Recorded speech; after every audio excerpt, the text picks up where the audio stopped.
इस बार जो नकल जो हमारा जो सार्वजनिक परीक्षा अधिनियम 2024 है, इसमें बहुत ही कड़े प्रावधान हैं।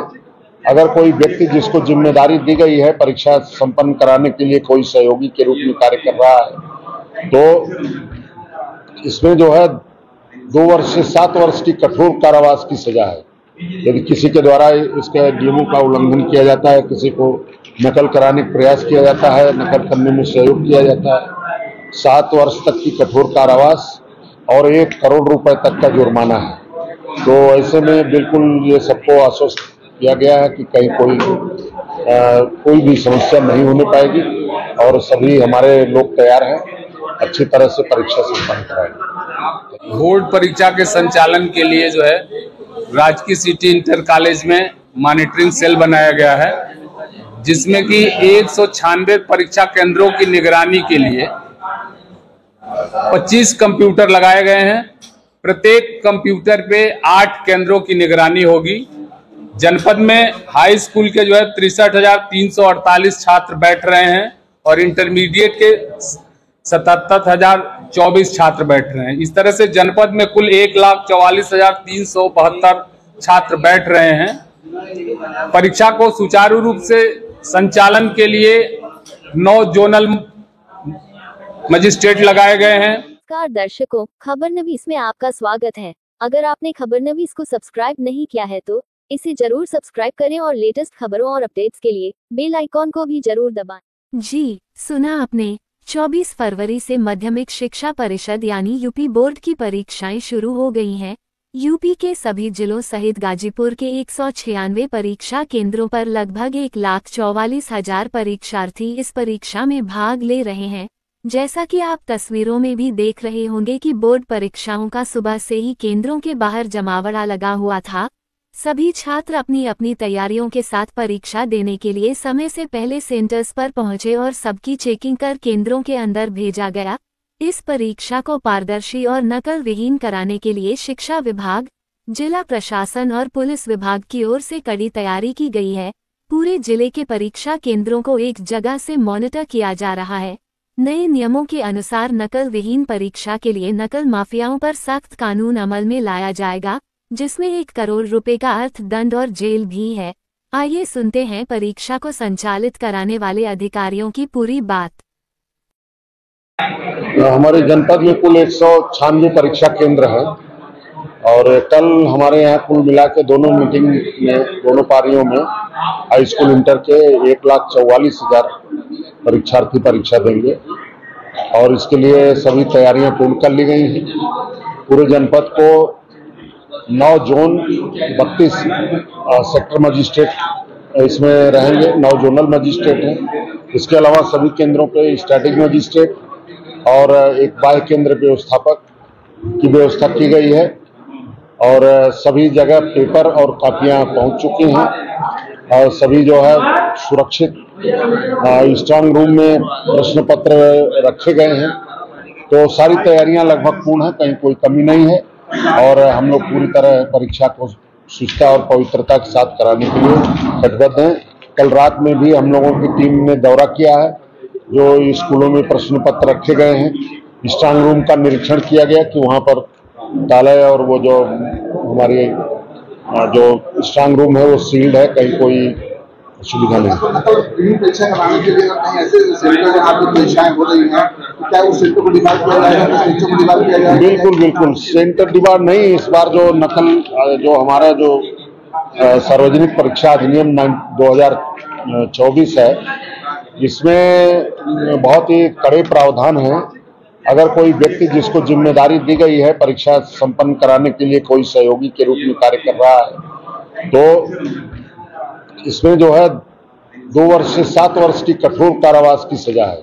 यदि किसी के द्वारा इसके नियमों का उल्लंघन किया जाता है, किसी को नकल कराने का प्रयास किया जाता है, नकल करने में सहयोग किया जाता है, 7 वर्ष तक की कठोर कारावास और 1 करोड़ रुपए तक का जुर्माना है।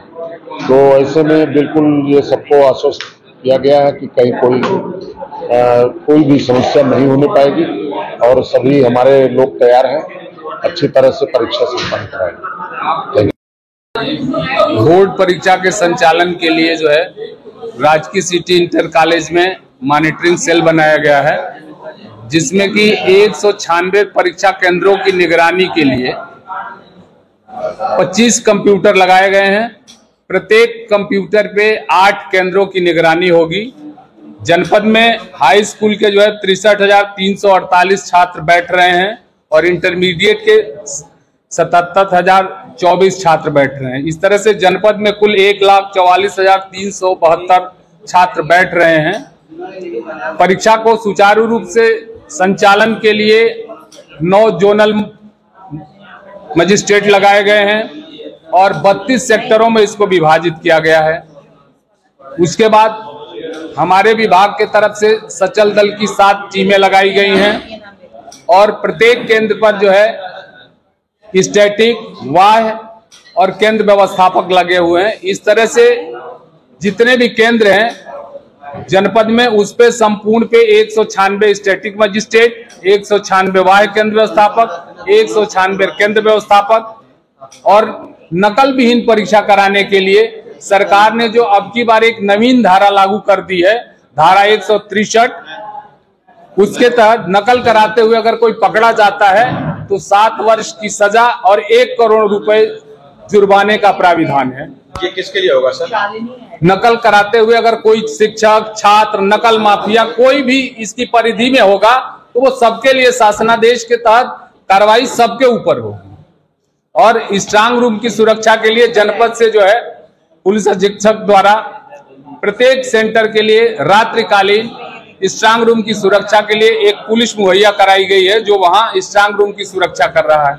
स्ट्रांग रूम की चाबियां जो है तीनों व्यक्ति के पास जो है, इसीलिए डिप्यूट की गई कि कोई एक व्यक्ति स्ट्रांग रूम को न खोल सके। वाह्य केंद्र व्यवस्थापक और स्टैटिक यानी ट्रिपल लॉक में है। और अतिरिक्त प्रश्न पत्र जो रखे गए हैं वो थाना अध्यक्ष के यहाँ से एक पुलिस सब इंस्पेक्टर नामित हुआ है, जो हर केंद्रों की चाबी रखा है। अगर जब शासन का निर्देश होगा कि परीक्षा अतिरिक्त प्रश्न पत्र से कराई जाए तो वो चाबियां जो है वो सुपुर्द करेगा, तब वो खुलेगा, अन्यथा वो चाबी जो है थाने में रखी हुई है। जो यहाँ पे कंट्रोल रूम में यहाँ से जब परीक्षा केंद्रों पे पेपर और कापियां भेजी जा रही है तो उसके लिए टीम लगाई गई, वो किस तरह की टीम लगाई गई और कैसे पहुँचाया जाता है सुरक्षा? यहाँ से जो है केंद्र व्यवस्थापक, वाह्य केंद्र व्यवस्थापक और स्टैटिक तीनों लोगों की जो है उपस्थिति में उनको प्रश्न पत्र जो है प्राप्त कराए गए और स्ट्रांग रूम में रखने के बाद उनके द्वारा इस आशय का प्रमाण पत्र दिया गया कि हमने जो है सुरक्षित रख दिया, जिसकी ये प्रतियां जो है ये कि हमने सुरक्षित स्ट्रांग रूम में रखा है। तीनों दस्तखत करके सील करके यहाँ दिए हैं, जो कि हमारे बोर्ड को ये भेजी जाती हैं कि स्ट्रांग रूम में सुरक्षित प्रश्न पत्र रख दिया गया। पहले की कापियां होती थी कि जो छात्र होते हैं वे भी कापियां लेते थे, लेकिन इस बार QR कोड की व्यवस्था है, तो ये क्या है पूरा मामला? QR कोड की तरह करके सरकार का ध्येय है कि कोई भी नकल माफिया पहले जो कापियों की हेरा फेरी कर लेते थे वो नहीं कर पाते थे। हमारे विद्यालयों पर पहले ही से निर्देश है कि आपको कितनी कापियां मिली उसका लेखा रखिए, कितना प्रयुक्त किया वो, कितना अप्रयुक्त हुई वो सारा रिकॉर्ड है। कोई भी सेक्टर मजिस्ट्रेट, जोनल मजिस्ट्रेट, सचल दल कोई भी जा करके उस लेखा को देख सकता है। परीक्षा का एक निर्धारित समय 7 बजे हुआ करता था, अब क्या स्थिति नई शिक्षा नीति? नहीं, वो अब तो सर पहले ही से पिछली बार से ही जो है 8:30 बजे से 11:45 प्रथम पाली और सेकेंड पाली जो है 2 बजे से 5:15 बजे तक है।